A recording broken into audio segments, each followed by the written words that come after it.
kwenu hapa ni kamati ya bunge inayohusika na hesabu za serikali za mitaa,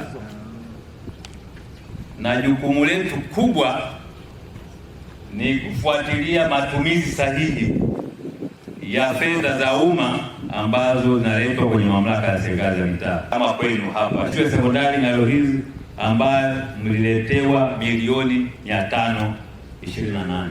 Mama Samia oye! Niwapongeze nyinyi wanafunzi, mkuu wa shule na stafu kwa jinsi mlivyotengeneza mazingira yetu. Hongereni sana. Kwa kweli mazingira yanapendeza na inaonekana kabisa kwamba nyinyi wanafunzi baadaye mtakuwa na mabalozi wazuri wa kutunza mazingira. Hongereni sana. Sisi tumekagua ujenzi wa shule yenu. Tunapongeza mkurugenzi na timu yake, wamesimamia vizuri. Kwa kweli shule inapendeza na kazi tumeridhika nayo.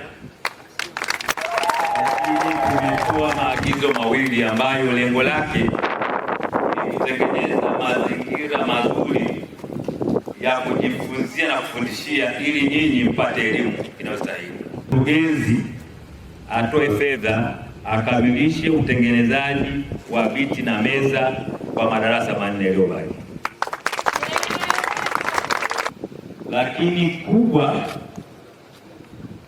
na la haraka zaidi ni ukamilishaji wa maabara, ili wale watakafanya mtihani Oktoba wafanye practical hapa hapa kwenye shule yetu. Tumemwagiza mkurugenzi mpaka ifikapo Agosti 30 au ametoa hizo fedha zaidi ya milioni 30 ili akamilishe zile maktaba na zile maabara 3.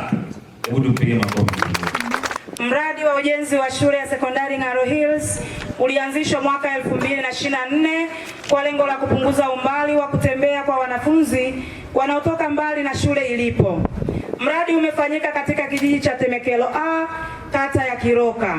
Mradi huu umejengwa kwa fedha za mpango wa uboreshaji ubora wa elimu sekondari, yaani SEQUIP, toka serikali kuu kwa bajeti ya mwaka wa fedha 23-24. Shule hii imeanza kutoa huduma. Ina jumla ya wanafunzi 333.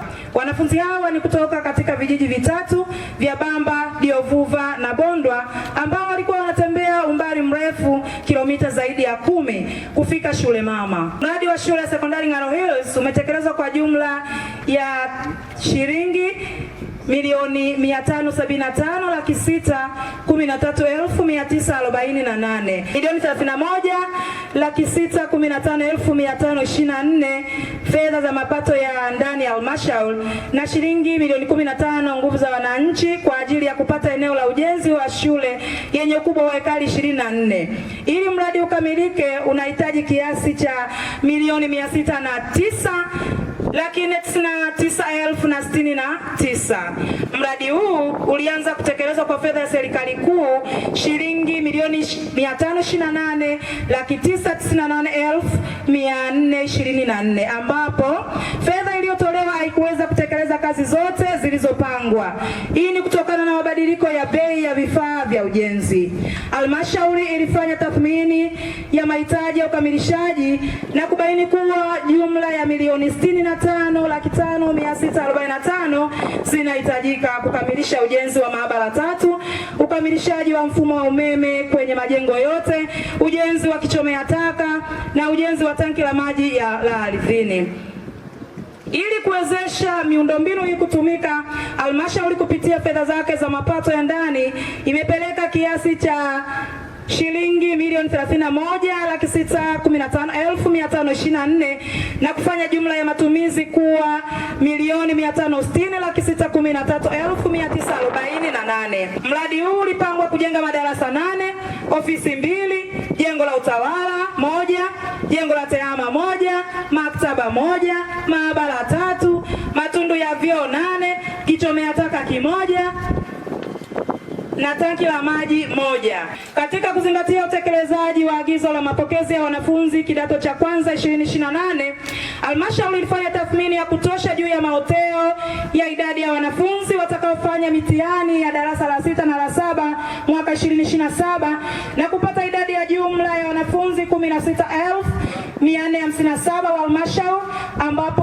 wanafunzi wa darasa la 6 watakuwa 8,597 na darasa la 7 watakuwa 7,860. Kutokana na takwimu hizo, halmashauri ilianzisha ujenzi wa vyumba vitatu vya madarasa, matundu 5 ya vyoo kwa fedha za mapato ya ndani katika shule hii. Mradi huu una mafanikio yafuatayo. Moja, ni mradi umepunguza umbali mrefu wa wanafunzi kutoka nyumbani kwenda shule na kurudi. Mradi umesaidia kupunguza msongamano wa wanafunzi madarasani. Pia mradi umetoa ajira za muda kwa jamii na hivyo kuongeza mzunguko wa fedha. Mradi unaandaa wahitimu wenye maarifa, ujuzi wa vitendo na maadili mema kwa maisha na kazi. Lakini pia mradi unachangia maendeleo endelevu ya jamii kwa kuongeza idadi ya watu wenye elimu na ujuzi. Pia kuhifadhi mazingira ya shule kwa kupanda miti aina mbalimbali ikiwemo mikarafuu, kwa kuendeleza kampeni ya Mheshimiwa Mkuu wa Mkoa wetu Mheshimiwa Adam Kigoma Ali Malima ambayo inaenda kwa jina la Soma na Mkarafuu. Halmashauri ya wilaya ya Morogoro inaishukuru sana serikali ya awamu ya 6 inayoongozwa na Rais wa Jamhuri ya Muungano wa Tanzania Mheshimiwa Daktari Samia Suluhu Hassan kwa kuendelea kutupatia fedha kwa ajili ya kuboresha mazingira ya utoaji wa elimu na huduma nyinginezo katika halmashauri yetu. Tunaendelea kumwombea afya njema ili aendelee kuwatumikia Watanzania, kwani ni dhahiri kuwa ana nia njema ya kuleta mabadiliko chanya katika ustawi wa wananchi wa Tanzania. Aidha, tunaipongeza kamati ya kudumu ya Bunge ya hesabu za serikali za mitaa yani LAC kwa kazi kubwa inayoifanya katika kusimamia fedha za serikali. Tunapenda kutoa shukrani kwa uongozi wa mkoa, waheshimiwa wabunge, uongozi wa wilaya na baraza la madiwani katika kutusimamia, kutukagua na kutushauri katika utekelezaji wa miradi mbalimbali.